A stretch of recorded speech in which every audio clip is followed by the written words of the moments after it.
पहलगाम आतंकी हमले के दोषियों को सजा देने के लिए भारत ने चलाया था ऑपरेशन सिंदूर और हर देशवासी को ऑपरेशन सिंदूर पे गर्व है, जिसमें आतंकियों का नामो निशान मिटाया पाकिस्तान में भारतीय सेना ने। और आज चंडीगढ़ में एक सिंदूर महायज्ञ हो रहा है। इसी ऑपरेशन सिंदूर से जोड़कर सिंदूर महायज्ञ स्वामी अभिषेक ब्रह्माचार्य जी महाराज हैं, जिनके तत्वाधान में ये सारा महायज्ञ हो रहा है। स्वामी जी, पहले तो ये बताएं, सिंदूर महायज्ञ हो रहा है जिसको आप कुमकुमार्चन महायज्ञ का नाम आपने दिया है। आम बोलचाल में इसको सिंदूर महायज्ञ हम बोलेंगे ताकि आम आदमी इसको समझ सके। ये इसमें इतने माताएं हैं, बहनें हैं, सिंदूर लेके हैं, ये सारी पहुंची हुई। ये क्या संदेश आप देना चाहते हैं, मकसद क्या है इसका? देखिए, कुमकुम अर्चना महायज्ञ हम बहुत दिनों से करते हैं। जब हमारा फेसबुक देखेंगे रोहित जी का, उसमें सब कुछ आपको मिलेगा। 6 मई को ये कुमकुम अर्चना सिंदूर महायज्ञ हुआ था। आप देखेंगे कि 12:15 तक हमारा यज्ञ चला कलकत्ता में, और उसके बाद 1:10 पर सिंदूर महायज्ञ सिंदूर ऑपरेशन शुरू हुआ। तो भगवती की कहीं ना कहीं कृपा हुई कि सिंदूर रूप में परिणित होकर दुश्मनों के मान का मर्दन किया। तो उस सिंदूर ऑपरेशन से हमारा कोई मतलब नहीं है, परंतु सिंदूर यज्ञ के प्रभाव से एक सिंदूर का जो महाप्रारूप देखने को मिला, वो हम लोग को जरूर प्रसन्नचित करता है और एक बल देता है कि सिंदूर में इतनी ताकत है कि हमारे सिंदूर ने दुश्मनों के नली को तोड़ दिया। ये हम लोग मानते हैं और भगवती की पूजा है। दक्षिण भारत में ही कुमकुम अर्चना होता है। हम भी कुछ दिनों से उत्तर भारत में इसके भगवती की कृपा से प्रचार प्रसार में लगे हुए हैं। क्या ये एक इत्तिफाक था, कोइंसिडेंस था कि आप बता रहे हैं 6 तारीख को आपने शुरू किया था ये कुमकुमार्चन महायज्ञ और रात को जो है ऑपरेशन सिंदूर शुरू हो गया? नहीं, 4, 5 और 6 मई को कुमकुम अर्चना महायज्ञ हमारा बीनानी भवन है कलकत्ता के बड़ा बाजार में, वहाँ हो रहा था और 6 के रात में ही ऑपरेशन सिंदूर हुआ। ये सब ऑन रिकॉर्ड है। तो इसमें हम लोग की कोई भूमिका नहीं है। हमने ये कहा कि कुमकुम अर्चना हम बहुत पहले से कर रहे हैं, अब सिंदूर यज्ञ इसका नाम हो गया। लोग कह रहे हैं कि सिंदूर यज्ञ को देखे तो वो एक इत्तेफाक ही कहा जाएगा या कोइंसिडेंट कहा जाएगा या माने ये कहा जाएगा कि संजोग की बात है। नहीं तो कुमकुम अर्चना हम हर साल हर महीने में 2-3 जगह करते रहते हैं। उसी क्रम में यह कुमकुम अर्चना यहाँ पंजाब और हरियाणा में नहीं हुआ था, तो इसको हम लोग यहाँ भी करने का प्रयास कर रहे हैं। सिंदूर महायज्ञ है, कुमकुमार्चन महायज्ञ है, पर देश की सेनाओं ने तो पाकिस्तान में जो आतंकी थे उनको निस्तोनाबूद किया। जो परचम है देश की सेना ने ऑपरेशन सिंदूर में लहराया।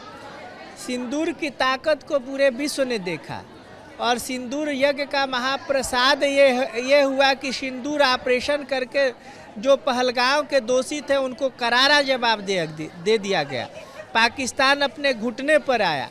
तो हम लोग जो भी मानते हैं, जो कछु कर्म करई मन बानी वासुदेव अर्पित नित ज्ञानी, हमारा कुछ नहीं है। भगवती के पराक्रम, आशीर्वाद और उनकी कृपा से ही यह सब संभव है।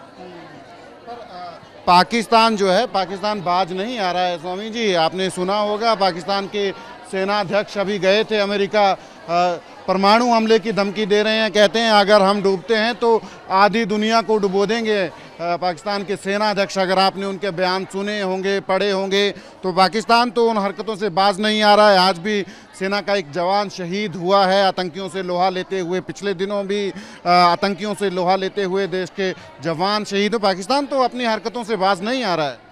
हम लोग एक कहावत सुने कि इतना हम गोली चलाएंगे कि सब कारतूस बेच के राजा हो जाएंगे। तो बहानी से अगर कुछ बोलना है तो इसको रोका कौन है? भारतीय सेना ने जब उनके घर में घुस के मारना शुरू किया, एक दिन तो टिक नहीं पाए और पूरे आधी दुनिया को हिला रहे हैं। तो बोलने की कोई सीमा और फीस तो लगती नहीं है। तो बयान बहादुर लोग अपना बयान देते रहेंगे, उसका कोई मतलब नहीं है, उसका कोई अस्तित्व नहीं है।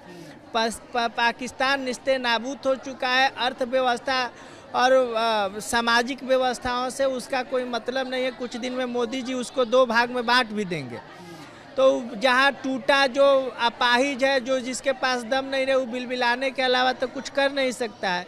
इसी तरह पाकिस्तान बिलबिला रहा है। हमारी भगवती राज राजेश्वरी त्रिपुर सुंदरी हैं, इनके हाथ में इक्षु दंड है। फूल के बाण से जब मारती हैं तो बड़े बड़े शत्रु सारा धराशायी होते हैं। तो हम लोग देवताओं पर विश्वास करते हैं, आध्यात्म की पराकाष्ठाओं में हम लोग की रुचि है।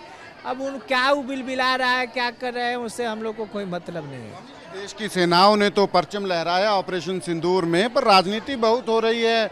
अमेरिका के राष्ट्रपति डोनाल्ड ट्रंप अब तो गिनती नहीं रही कितनी बार बोल चुके हैं कि भाई ये तो युद्ध जो था भारत पाकिस्तान का हमने ख़त्म करवाया है। जो ट्रेड की बात करते हैं, व्यापार की बात करते हैं, बार बार उसी बात को दोहराए जाते हैं।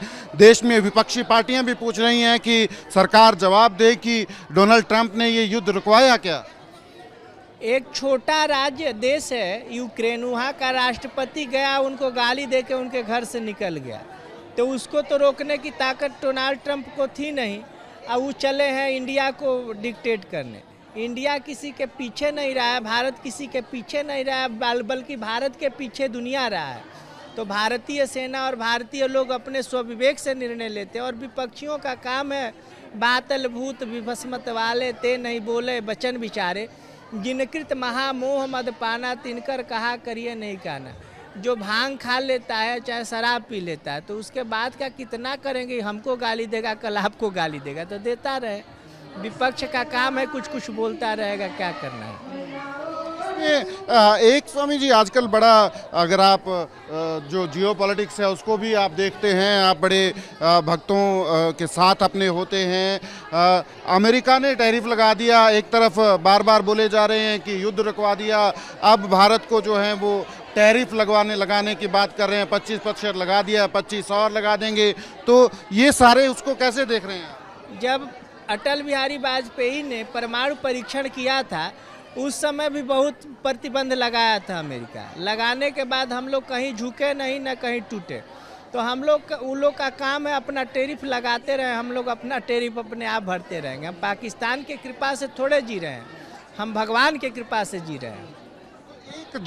एक जनरल सेंटिमेंट की बात करते हैं हम स्वामी जी, जब ऑपरेशन सिंदूर था तो बात होती है कि ऑपरेशन सिंदूर, विपक्ष भी ये बात बोलता है कि ऑपरेशन सिंदूर जो है, जब पूरा देश तैयार था कि इस बार जो है माकूल जवाब देना है पाकिस्तान को, रुकना नहीं है, और ऑपरेशन सिंदूर रोक लिया जाता है। आप क्या समझते हैं, उस युद्ध को रोकना जो है उस वक्त सही था जिस तरीके से विपक्ष जो है सवाल उठा रहा है, या एक जनरल उसकी भी बात करते हैं। देखिए, सरकार चाहे व्यवस्था हो, आप न्यूज़ चैनल के एंकर हैं, आप हमसे पूछ रहे हैं, तो इस न्यूज़ की सारगर्भिता संपादक के अनुसार चलेगी, न कि आपके अनुसार और हमारे अनुसार। देश एक व्यवस्था, संविधान और संसद के अनुसार चलता है। उसका निर्णय कौन लेगा, यह निर्णय उस निर्णयकर्ता के ऊपर निर्भर है। सरकार है, सरकार हर विषय को, परिस्थितियों को समझती है। सरकार ने जो निर्णय लिया है उस निर्णय के साथ हम लोग पूरा मुस्तैदी के साथ खड़े हैं, और हमारा सरकार और हमारा मुखिया ईमानदार है। वह देश हित में जो निर्णय लिया है उसका हम समर्थन करते हैं। बाकी लोग तो बहुत कुछ कहते हैं, तो कहने दीजिए, कहने वालों का क्या। बात कहते हैं कि एक मौका था पाकिस्तान को एक करारा सबक सिखाने का, ताकि वो आगे से ऐसी हिमाकतें ना करे। जब शेर दो कदम पीछे हटता है, इसका मतलब ये नहीं होता है कि वो चुप हो गया।